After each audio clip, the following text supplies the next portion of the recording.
What's up everyone? Welcome back to Money Mastery, where we help you make the most of your money. Now I know a lot of people are looking ahead to 2025 wondering what the next year holds. Well, one thing's for sure, you don't want to be making the same financial mistakes as everyone else.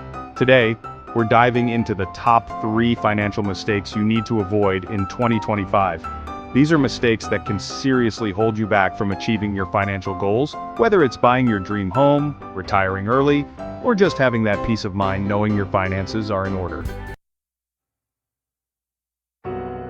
Alright, let's jump right into it. Today we're diving into a topic that affects millions of people and can have a profound impact on your financial well-being. The first, and probably the most common mistake, is racking up high-interest debt. This is a trap that many fall into without even realizing the long-term consequences. I'm talking about those credit card balances, those payday loans, anything with an interest rate that makes you wince. These debts can quickly spiral out of control if not managed properly. Look, I get it. Life happens. Unexpected expenses pop up, that new phone comes out that you just have to have, and sometimes it feels easier to just put it on the card. But this convenience comes at a steep price. But trust me, that high-interest debt is like a leak in your financial ship. Every month, a portion of your hard-earned money is being siphoned off to pay interest, leaving you with less to save or invest. It might seem small at first, but it can quickly sink your entire financial future if you're not careful. The longer you carry this debt, the more it grows, and the harder it becomes to escape. Think about it. If you're stuck paying 20%, 25%, even 30% interest on your debt, that's money that's literally being flushed down the drain. It's money that could be working for you instead of against you. That's money that could be going towards your investments, your savings, your future. Imagine the opportunities you're missing out on because of high-interest debt. It's like trying to run a marathon with a 50-pound weight strapped to your back. Every step is harder, every mile feels longer, and your progress is painfully slow. You might make some progress, but it's going to be way harder than it needs to be. The weight of that debt drags you down, making it difficult to achieve your financial goals. So, how do you avoid this trap? The first step is awareness. Recognize the impact that high-interest debt has on your financial health and commit to making a change. Well, the first step is to get serious about budgeting. A well-planned budget can help you see where your money is going and identify areas where you can cut back. I know, budgeting isn't the most exciting thing in the world. It can be tedious and sometimes even frustrating, but it's a crucial tool in your financial arsenal. But it's essential if you want to get a handle on your finances and start tackling that debt. A good budget will help you allocate funds towards paying down your debt more effectively. Track your spending, see where your money is going, and identify areas where you can cut back. Small changes can add up to significant savings over time. Next, prioritize paying down that high-interest debt as quickly as possible. The faster you can eliminate it, the more money you'll save in interest payments. Consider strategies like the debt snowball method, where you focus on paying off your smallest debts first to gain momentum. This can provide a psychological boost and keep you motivated. Or the debt avalanche method, where you target the debt with the highest interest rate first to save the most money on interest charges. This method can be more cost-effective in the long run. And remember, it's not just about paying down existing debt, it's about avoiding new debt in the first place. Be mindful of your spending habits and make conscious decisions. It's about avoiding new debt in the first place. Before making a purchase, ask yourself if it's truly necessary. Can it wait until you have the cash to pay for it? So before you whip out that credit card, ask yourself, do I really need this right now or can it wait? Delaying gratification can lead to better financial health. Trust me, your future self will thank you. By taking control of your finances today, you're setting yourself up for a more secure and prosperous future. Alright, moving on to mistake number 2, not having an emergency fund.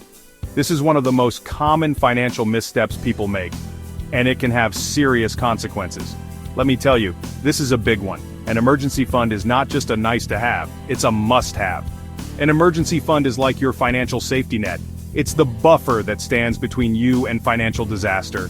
It's there to catch you when life throws you a curveball, like a sudden job loss, a medical emergency, or an unexpected home repair. Imagine your water heater breaks down and floods your apartment. Without an emergency fund, you're left scrambling to cover the costs. These things happen, and they often come with hefty price tags. Medical bills, car repairs, and home maintenance can all add up quickly. Without an emergency fund, you're left scrambling, forced to make tough decisions, and potentially go into debt to cover these unexpected costs. This can lead to a cycle of financial stress and anxiety. Imagine this: you lose your job. Suddenly that steady paycheck you relied on is gone, and you're left wondering how you'll make ends meet. Suddenly that steady paycheck you relied on is gone. You're now faced with the reality of no income and mounting expenses. You're now faced with rent or mortgage payments, bills piling up, and the uncertainty of when you'll find your next gig. The stress can be overwhelming. Now imagine facing that situation with a healthy emergency fund in the bank. You'd have a cushion to fall back on, giving you some breathing room. Sure, it's still stressful, but at least you have a financial cushion to fall back on. You can cover your essential expenses without the immediate pressure of finding a new job. You can cover your essential expenses while you search for a new job, without having to resort to high-interest credit cards or, even worse, dipping into your retirement savings. This can make a huge difference in your financial stability. So, how much should you have in your emergency fund? The answer can vary depending on your personal circumstances, but there are some general guidelines to follow.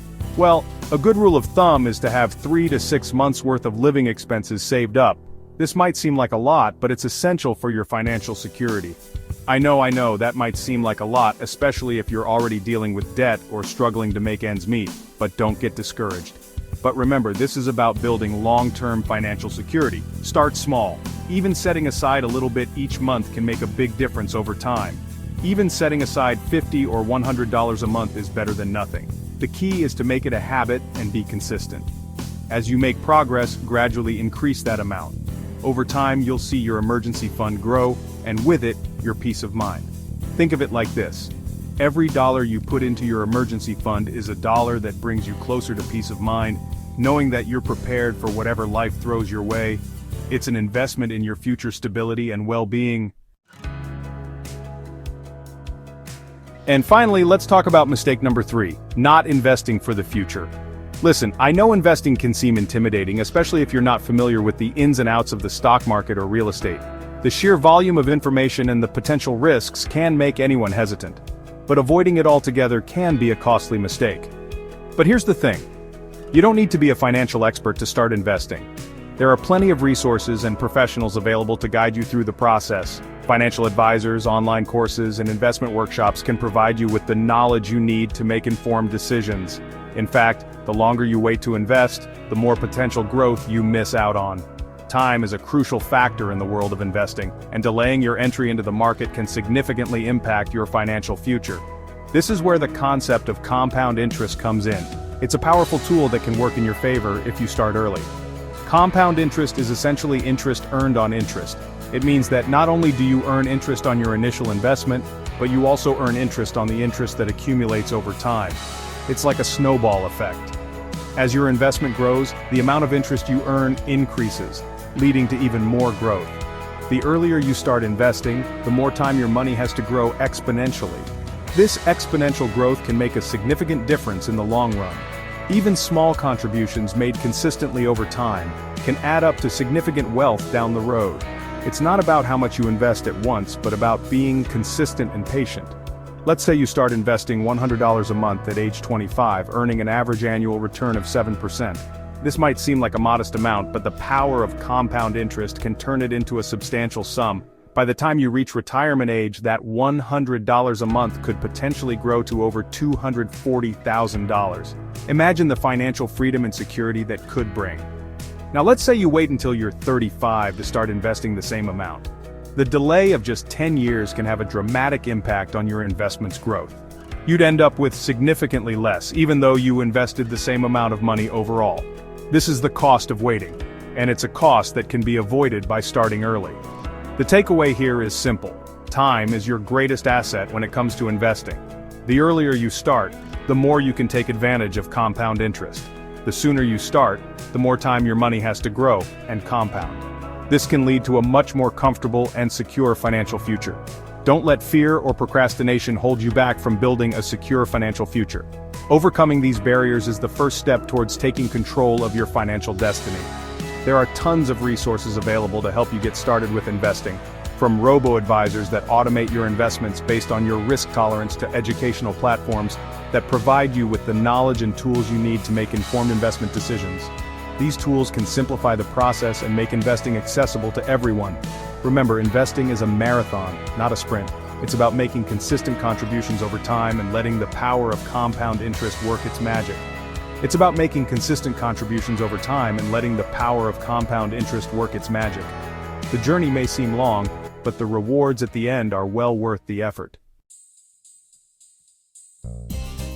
So there you have it, the top 3 financial mistakes to avoid in 2025.